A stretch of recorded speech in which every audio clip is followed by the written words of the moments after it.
Eu não sei se você percebeu, mas nós chegamos praticamente no final desse ano e estamos agora entrando no quarto trimestre da nossa lição, o Guia de Estudos da Escola Sabatina. E nesse último trimestre nós vamos aprender lições de fé dentro do livro de Josué. Até rimou, né? Lições de fé no livro de Josué. Esse livro é muito extraordinário para o nosso conhecimento espiritual, a nossa prática de devoção, a nossa proximidade com Deus. Mas como é que pode um livro que foi escrito mais ou menos há uns 3.000 anos atrás, aproximadamente, conseguir ser tão relevante hoje para você aí e também para mim, para o nosso contexto de intimidade com Deus? Bom, primeiramente a gente precisa entender que a história que nós encontramos no livro de Josué, que fala de ações extraordinárias de Deus, dando possibilidade do povo atravessar obstáculos significativos, como por exemplo, fazer cair as muralhas de Jericó, cruzar o Rio Jordão, entrar na Terra Prometida, conquistar gigantes. Como que isso poderia ser possível?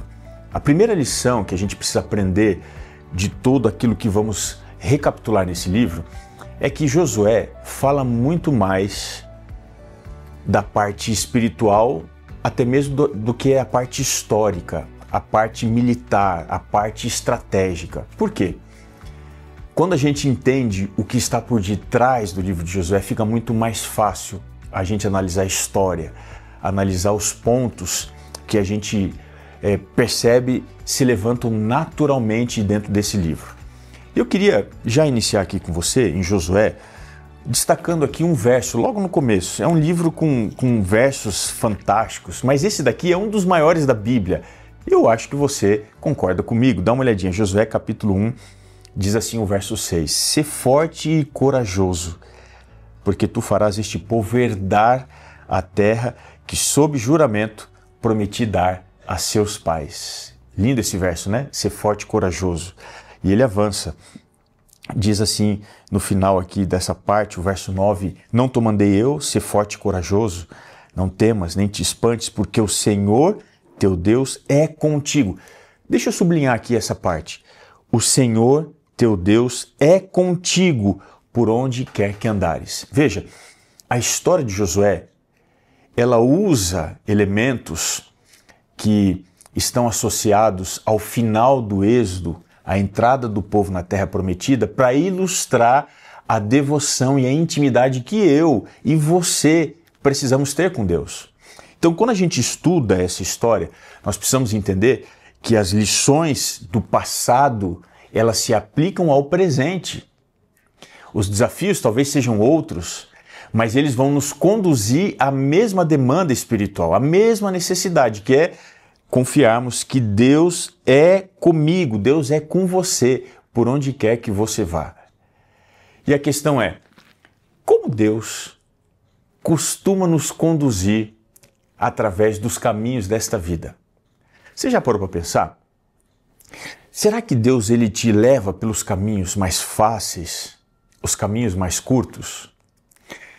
Tem um verso que está fora de Josué que vai ajudar a gente a compreender isso daqui. Se você tiver com a sua Bíblia, observe o que diz aí o livro do Êxodo, capítulo 13.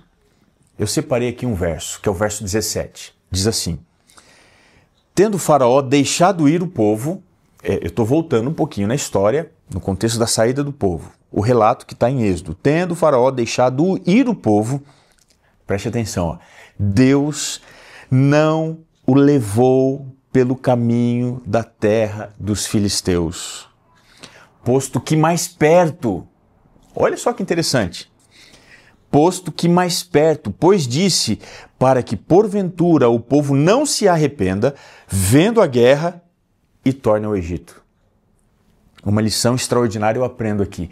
Os caminhos pelos quais Deus nos conduz não são aqueles mais curtos, ou então os mais fáceis. Às vezes a gente precisa dar uma volta para chegar onde Deus espera nos levar. Deus escolheu um caminho mais longo para o povo poder entrar no lugar certo, na hora certa.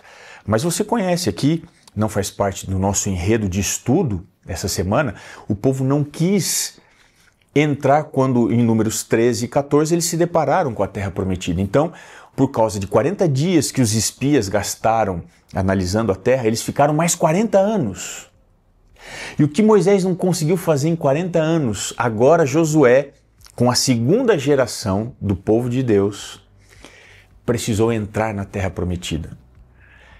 E o que você vai recapitular nas próximas semanas é algo extraordinário que vai impactar a sua fé. Mas eu queria terminar destacando para você mais 2 versos aqui do que nós encontramos no final do livro de Josué. Eu vou só adiantar um pouquinho essa história que é muito linda. O último capítulo, 24, verso 15, diz assim: porém, se vos parece mal servir ao Senhor, conhece? O que diz lá? Escolhei hoje a quem servais. Se aos deuses a quem serviram vossos pais, que estavam da além do Eufrates, ou aos deuses dos amorreus em cuja terra habitais. Eu e a minha casa serviremos ao Senhor. No final de tudo, o que fica é: eu estou disposto a servir a esse Deus e estou disposto a fazer com que a minha família também sirva a esse Deus. E o último verso que eu quero terminar é o verso 31. Lindo, é um resumo da história de Josué. Diz assim: serviu, pois, Israel ao Senhor todos os dias de Josué. Que coisa fantástica, porque ele escolheu servir ao Senhor juntamente com a sua casa. O exemplo impactou a história de todo o povo. Diz o verso 31. Serviu, pois, Israel ao Senhor todos os dias de Josué e todos os dias dos anciãos que ainda sobreviveram por muito tempo depois de Josué e que sabiam todas as obras feitas pelo Senhor a Israel. Que esse seja o resumo da sua vida. Não importa quantos anos você tem ainda pela frente, mas que ao final fique muito claro que você escolheu servir ao Senhor. E isso, com certeza, impactou a sua família, a sua igreja, a sua comunidade e as pessoas que você ama. Leve essa lição, esse exemplo do livro de Josué para a sua vida e você será mais abençoado. Muita coisa boa vem por aí. A gente se encontra sempre aqui na Igreja de Moema, no momento da lição da Escola Sabatina. Um abraço para você.